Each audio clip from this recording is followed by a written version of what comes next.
안녕하세요. 오늘은 지난 시간에 이어 매수 청구권에 대해 알아보겠습니다. 민법상 부동산 매수 청구권은 크게 토지 임차인을 위한 지상물 매수 청구권과 건물 임차인을 위한 부속물 매수 청구권으로 나뉩니다. 두 권리 모두 임차인의 투하자본 회수를 보장하고 사회경제적 손실을 막기 위한 강행 규정으로 실무상 매우 중요합니다. 먼저 지상물 매수 청구권에 관해 알아보겠습니다. 토지를 빌려 그 위에 건물, 공작물, 수목 등을 소유하던 임차인이 임대차 종료 시 내 건물을 사달라고 청구하는 권리입니다. 법적 근거는 민법 제643조와 제283조에 규정되어 있습니다. 지상물 매수 청구권의 법적 요건은 다음과 같습니다.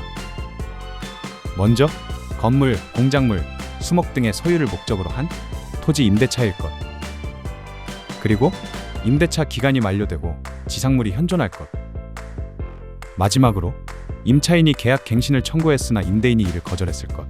단 기간 정함이 없는 임대차에서 임대인이 해지 통고를 한 경우 갱신 청구 없이 즉시 행사 가능합니다.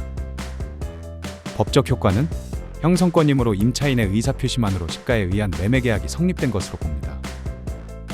주요 판례를 살펴보면 다음과 같습니다. 대법원 2013-48364 판례에서는 무허가미 등기 건물의 경우 행정상 허가 여부와 관계없이 경제적 가치가 있다면 매수 청구권의 대상이 됩니다.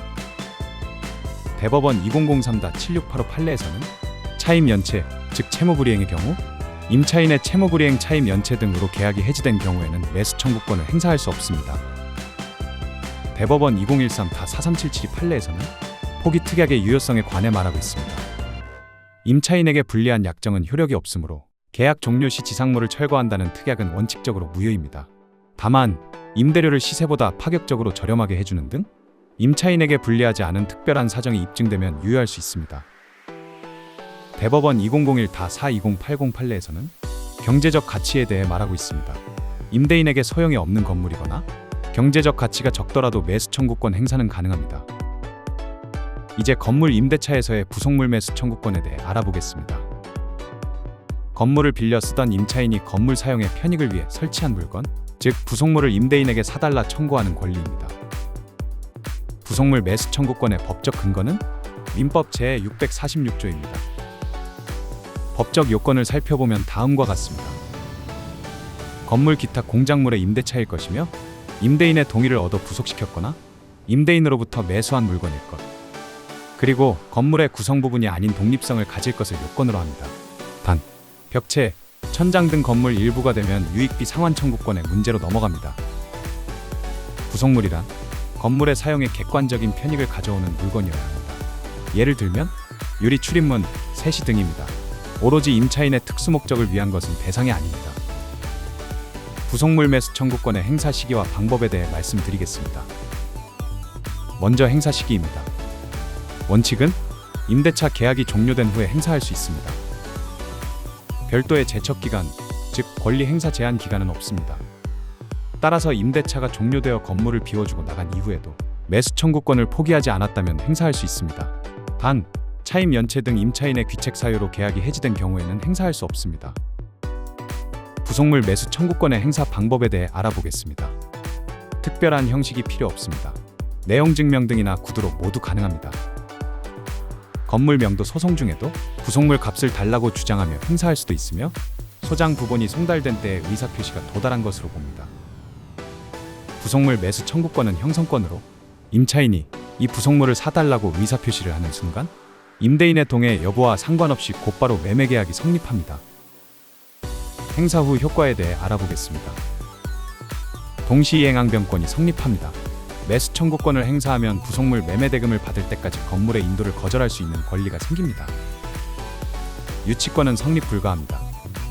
부속물 매수 대금 채권은 건물 자체에서 생긴 채권이 아니라고 보므로 이를 이유로 건물 전체에 대해 유치권을 행사할 수는 없습니다. 즉, 돈 줄 때까지 못 나가 라고 버틸 때 동시이행항변권은 쓸 수 있지만 유치권은 안 된다는 차이가 있습니다. 소송으로 갈 경우의 입증 방법입니다. 먼저 임대인의 동의를 얻어 설치했다는 점과 건물의 객관적 편익을 높인다는 점 등을 임차인이 입증해야 하므로 설치 당시의 동의서나 녹취 등을 확보해 두는 것이 중요합니다. 지상물 매수 청구권 행사 시 매매대금은 원칙적으로 매수 청구권 행사 당시의 시가를 기준으로 산정합니다. 최근 대법원 판례는 법원이 이 시가를 임의로 감액할 수 없음을 명확히 하였습니다. 청구 금액 산정 기준은 매수 청구권 행사 당시의 시가입니다. 여기서 시가의 의미는 건물의 소유권 보존 등기 여부나 건축 허가 유무와 상관없이 건물 자체의 가격 외에 건물의 위치, 주변 토지의 사정 등을 종합적으로 고려한 매수 청구권 행사 당시의 건물이 현존하는 대로의 상태에서 평가된 시가를 말합니다. 시가 기준 시점은 임차인이 매수 청구권을 행사하는 의사표시가 임대인에게 도달한 시점을 기준으로 시가를 평가합니다. 실무상 소송 중이라면 소장 부본이나 청구 취지 변경 신청서가 송달된 날이 기준이 됩니다. 부속물 매수 청구권에 포함되는 것과 포함되지 않는 것에 대해 알아보겠습니다. 포함되는 것은 건물 자체의 구조, 자재, 시공 정도는 물론 전기설비, 상하수도 시설 등 부대설비의 가치도 포함됩니다. 포함되지 않는 것은 기존 건물을 철거하고 신축한 경우 그 기존 건물 철거 비용은 신축 건물의 가격에 포함되지 않습니다. 이는 임대인이 보상할 의무가 없습니다. 건물에서 영업을 하며 얻는 수익이나 권리금 성격의 비용은 지상물 매수 가격에 포함되지 않는 것이 원칙입니다. 법원의 감액 가능 여부에 대해 주요 판례를 근거로 말씀드리겠습니다. 대법원 2023-309020 판결에서 법원이 감정평가 등을 통해 건물의 시가를 인정했다면 특별한 사정 없이 건물이 낡았다거나 임대인에게 필요 없다는 이유로 법원이 직권으로 매매대금을 감액할 수 없습니다. 사례를 말씀드리면 1심과 2심에서 법원이 감정가 5천만 원인 건물을 임대인에게 효용이 적다며 2천만 원으로 깎아서 판결했으나 대법원은 이를 위법하다며 파기환송했습니다. 매수 청구권은 형성권이므로 행사 즉시 시가대로 계약이 성립한 것이지 법원이 가격을 조절해주는 제도가 아니기 때문입니다. 민법상 지상물 매수 청구권과 부속물 매수 청구권은 강행 규정입니다. 따라서 이를 미리 포기하기로 하는 약정은 원칙적으로 무효입니다. 하지만 예외적으로 그 약정이 임차인에게 불리하지 않은 특별한 사정이 있다면 유효할 수 있습니다. 포기 약정이 무효인 경우는 계약서에 임대차 종료 시 임차인은 지상물을 철거하여 원상복구한다 또는 일체의 매수 청구권을 포기한다라고 적었더라도 이는 법적으로 효력이 없습니다. 임차인은 위특약에도 불구하고 임대차 종료 시 당당하게 건물을 사달라고 청구할 수 있습니다.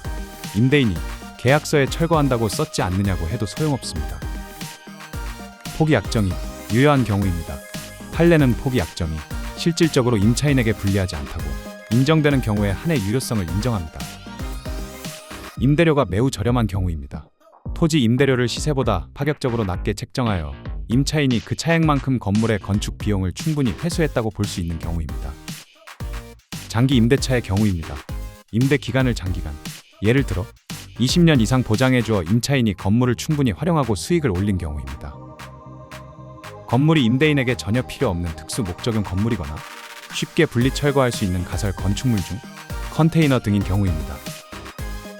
재소전 화해조서에서 임대차 계약 체결 시 법원에서 매수 청구권을 포기한다는 내용의 재소전 화해조서를 작성했다면 이는 확정 판결과 같은 효력이 있어 준재심 사유가 없는 한 유효하게 됩니다.